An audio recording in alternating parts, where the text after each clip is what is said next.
In what will be one of the final 2 times I talk about this subject, the kid who beat the piss out of his teacher because she took his Nintendo Switch is being sentenced next week. This is a 17-year-old we're talking about who's about 6'6" and about 270 pounds. And deputies say that when the teacher's aide took away his Nintendo Switch, he literally sent her flying through the air. Go ahead, go with Deputy King. Look at me. You gonna be cool with Deputy King and I? I don't want to go to jail. Flagler deputies slapping the handcuffs on the teenager because of his age were not showing his face or sharing his name. He's charged with knocking a teacher's aide unconscious after deputies say she took away his Nintendo Switch video game. Telling him that he couldn't do it, she left the classroom. He chased after her into the hallway and then very violently pushed her to the ground so hard that it completely knocked her unconscious. The sheriff's office report states that his push made her go flying before she hit the floor, and that's when the beating started. And then started kicking this teacher and punching her throughout her body, face, chest, very, very violently. The report states he beat her about 15 times before Good Samaritans came to her rescue. Stand up for me. That's when SRO deputies got there. Fortunately, other students and other faculty members, administrators came and intervened. Deputies say as they walked the teen past his unconscious victim, he spat at her and threatened to come back and kill her. Parents say they're shocked. It's really sad that something like that had to happen at the school. A lot of kids don't know how to express themselves anymore. They don't speak to each other. They don't speak to anyone else. The student's been charged with felony aggravated battery and turned over to the Department of Juvenile Justice. And in case anybody wanted to know, the woman who got beaten, who was being asked by countless people, including the mother of said kid who beat her up, for a little bit of leniency, a little bit of help so that he doesn't get sentenced or gets a lighter sentence, still wants him to be sentenced and wants the max sentence brought upon him. Like to think that they left me for dead. They let him come at me multiple times. They didn't render me any aid, any protection. Like, Flagler schools and Flagler County sheriffs failed me that day. Absolutely failed me that day. I believe it was like up to 30 years, whether it's a combination of whatever, group homes, whatever, jail, he definitely needs to be in jail. He needs to be in jail for what he did to me.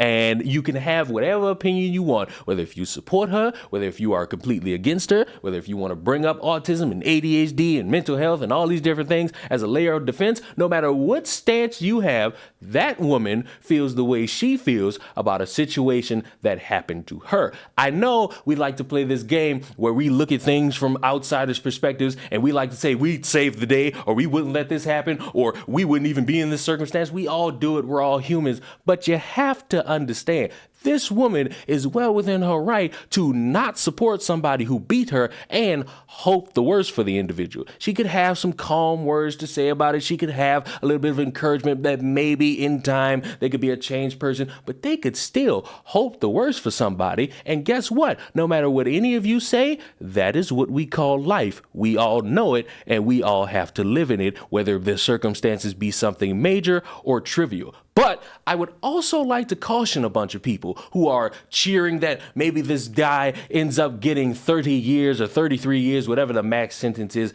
that this is all up to one person, the judge. And the judge could look at this and say, you know what? I'm going to let you walk free. You know what? I'm going to give you a couple months. You know what? I'm going to give you a few years. You know what? I'm going to give you the max sentence. We won't know until next week. So I would caution anybody who's going around cheering this and hoping to just wait, because you might get the outcome you so want. You might not.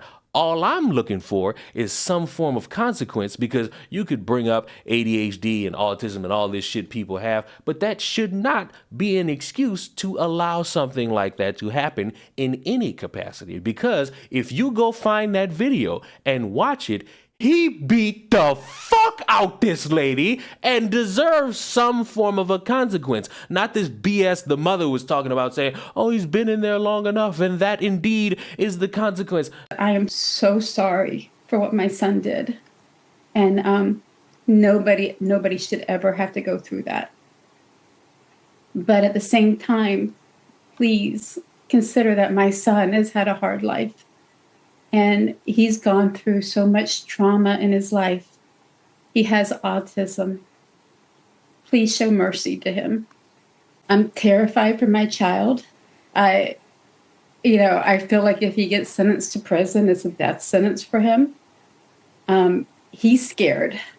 And to have your child call and cry and say, I don't want to die, it's awful. And I don't understand why. That in his IEP, it was stated that in the intensive behavior group home that he was living in, if they ever had to remove it as a consequence, they called in the crisis team. And the original IEP called for a token economy for so he could, to motivate him to do his work. He could earn tokens to then go to like a snack closet. This year, he had a new teacher who it's not Joan. Joan was not his teacher. She's the para. He had a new teacher who it was her first year teaching, and I don't know if she didn't understand the IEP, if she didn't read it, but she approached the group home and asked the group home to send it in.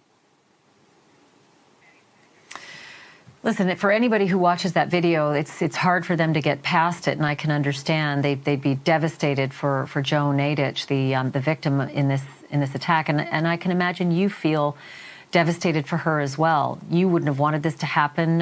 You're obviously torn between the suffering that she's going through, and then of course the son that you love.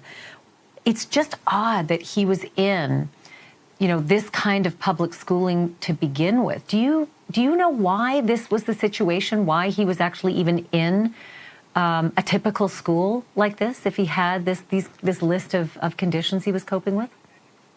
When he originally was in an autism behavioral hospital back before COVID hit, right before COVID hit, and we went through a process to where we were not able to reunify with him and bring him back home because of the limitations of seeing him in that year due to COVID.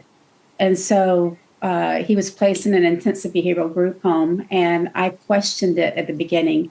I had always homeschooled him because he didn't handle the school environment. I asked the group home, did he have to go to public school? Could he not do school online? And I was assured by them that all of their clients went to public school.